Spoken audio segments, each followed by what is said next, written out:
Tontaona ny andro araky ny fanatsidika tamintsika dia tonga ny arabany ben'ny tanàna na Antananarivo renivohitra.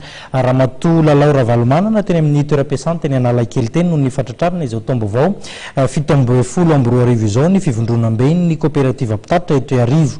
Nilaza ny vonona iara-iasa amin'ny ity farany moa ny coopérative mpitatitra eto an-drenivohitra zany ary araka ny lalàna raha teo dia ny commune no anisan'ny rafitra mpiara-miasa lehibe indrindra amin'ny mpitatitra nisy ny mari-pakasitrahana sy ny mari-panajana natolotra izy ireo ho andramatoa ben'ny tanàna tao anatin'izany fa androany ihany koa nefa no ny arabany ben'ny tanàna Ramatoa Lalao Ravalomanana ny Dorcas ny Foibe FJKM nivohitra tao anatin'ity fifampiarabana ity ihany koa fa tsy afa-misaraka ny fitantanana sy ny finoana araka ny nomariana moa dia matoa misy ny olona tsy manara-dalàna dia noho ny tsy fahafantarany an'Andriamanitra no anton'izany ilaina raha teo ihany koa ny fitoriana ny ten'Andriamanitra ho an'ny mponina Antananarivo renivohitra raha nambaran'ny filohan'ny Dorcas eo anivon'ny Foibe FJKM ny mpitandrina Randriamanana Valombavaka ary azo verina fa ito tahaka izao ihany koa ny fiara-miasan'ny commune Antananarivo renivohitra amin'ireo sampana samihafa eto amin'ny firenena.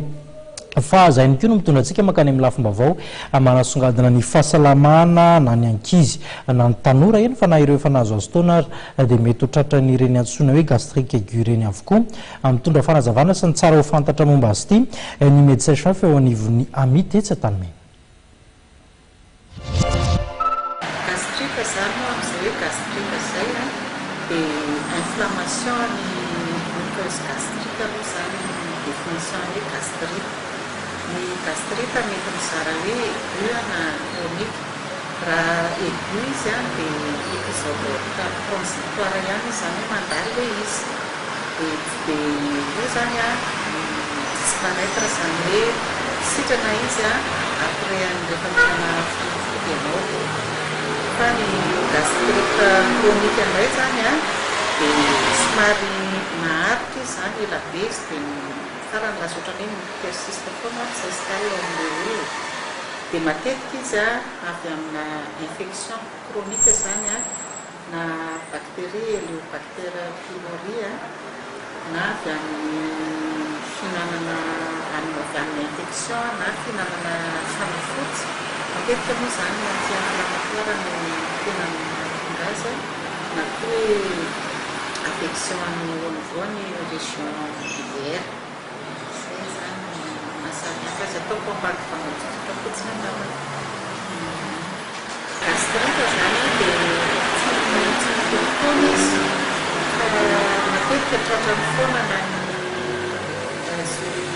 zany jeune, adulte, ny âgé. Ndraindray koa raha misy zaza tratrany ihany.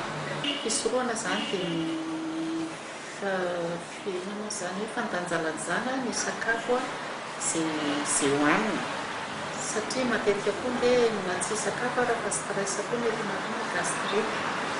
Dia ny sakafo zany satria sensibilité tsirairay samy hafa.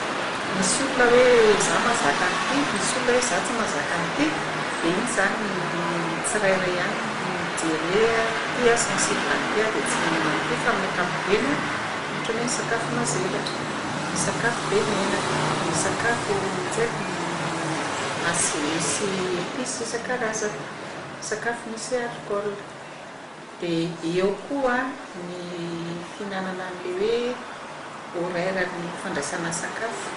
Ohatra hoe tokony hoe misakafo ianao heure fixe dia tsy manodingana sakafo.